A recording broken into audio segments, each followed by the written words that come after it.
AI যে শুধুমাত্র software engineering সেক্টরে হানা দিচ্ছে আর বাকি সেক্টরের মানুষজনগুলো আরামসে ঘুমাবে সেটা কিন্তু হবে না। আমি জাস্ট তোমাকে 7-8টা এক্সাম্পল দিই। ধরো ফাইন্যান্স রিলেটেড যারা কাজ করে সেখানে মানুষ সাধারণত 8 থেকে 10% রিটার্ন নিয়ে আসতো।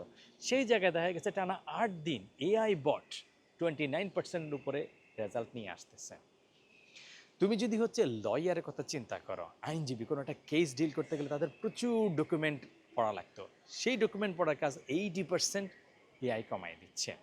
এইচআর হিউম্যান রিসোর্স তারা যখন কোনো একটা হায়ারিং করতো, হয়তো শত শত অ্যাপ্লাই করতো, সেই ডকুমেন্ট রিভিউ করা, শর্টলিস্ট করা বা ইন্টারভিউ প্রসেসটার 75% উপরে কাজ কিন্তু এআই আজকের দিনে করে দিচ্ছে।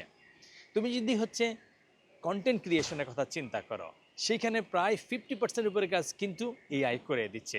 ব্লগ পোস্টিং তো এখন মনে হয় যেন 70-80% এআই দিয়ে জেনারেট করা। এছাড়াও ভিডিও স্ক্রিপ্ট, এমনকি ভিডিও জেনারেশনের কাজটা কিন্তু এআই আরামসে করে দিচ্ছে এবং সামনের দিনে আরও বাড়বে। ধরো ফটোগ্রাফি বা ডিজিটাল কন্টেন্ট ক্রিয়েট করা, ডিজাইনের কাজ কিন্তু এআই 50% উপরে করে দিচ্ছে। কয়েকদিন আগে ক্লড ডিজাইন নিয়ে এসে সেম ইকোসিস্টেমের মধ্যে ডিজাইন ইন্টিগ্রেট করে অনেক ডিজাইনারের ঘুম হারাম করে দিছে। এমনকি সাইবার সিকিউরিটির মতো হচ্ছে একটা হার্ডকোর টপিকে দেখা গেছে এআই টুলস 10 বছর না 14 বছর পুরাতন মজিলা ফায়ারফক্সের সিকিউরিটি বাগ খুঁজে বের করতেছে। এর পাশাপাশি তুমি যদি হচ্ছে মার্কেটারদের কথা চিন্তা করো, মার্কেটিং একটা প্ল্যাটফর্ম হচ্ছে ফেসবুক, ফেসবুক অ্যাডের কাজ, যারা ফেসবুকে অ্যাড সেট করে তাদেরকে চিন্তা করে দেখো যে 6 মাস 1 বছর পরে অ্যাড সেটিংসের আর কোনো কাজ লাগবে কিনা। সো এআই শুধুমাত্র সফটওয়্যার ইঞ্জিনিয়ারিং সেক্টরটাতে না, সবগুলা সেক্টরে কিন্তু হানা দিচ্ছে। অর্থাৎ যত রকমের কাজ হিউম্যান করে সব জায়গায় সে কিন্তু নানা দিবে। তো সেক্ষেত্রে তোমার বা আমার করণীয় কি? বসে বসে আমরা কান্নাকাটি করতে পারি, হাহুতাশ করতে পারি। হাহুতাশ করে কি হবে? আমাদেরকে তো কিছু একটা করে খাইতে হবে।